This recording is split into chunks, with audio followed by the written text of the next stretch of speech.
ডিভোর্সের কাগজে যখন সই দিছিলাম তখন ভাবছিলাম যে আমি স্বামী ছাড়া স্বাধীনভাবে থাকবো, কিন্তু ডিভোর্সের পর এখন প্রতিটা রাত্রে আমার স্বামীর জন্য আমার চোখের পানি ঝরে।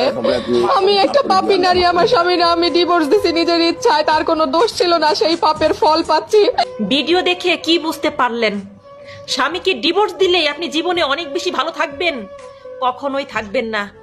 একটা নারীর যখন ডিভোর্স হয়ে যায় তখন ওই নারীটা এই সমাজের কাছে বোঝা হয়ে যায়। ওই নারীর আর কোনো মূল্য থাকে না। এই সমাজে কুত্তার দাম আছে, কিন্তু ডিভোর্সি নারীর কোনো দাম নাই, কেউ সম্মান দেয় না। যেই পরিবার পরিবার করতেছেন না, পরিবার পাশে থাকবে, সেই পরিবার সর্বপ্রথম আপনাকে আঘাত দিয়ে কথা বলবে। আর যাদের সন্তান আছে তারা ডিভোর্সের কথা মুখেও আনবেন না, মুখেও আনবেন না।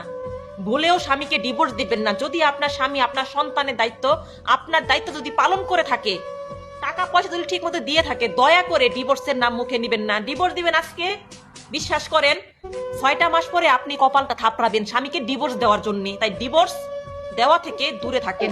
আর যদি ডিভোর্স দিয়ে দেন ভবিষ্যতে পস্তাতে হবে, এই কথাটা মাথায় রাখেন।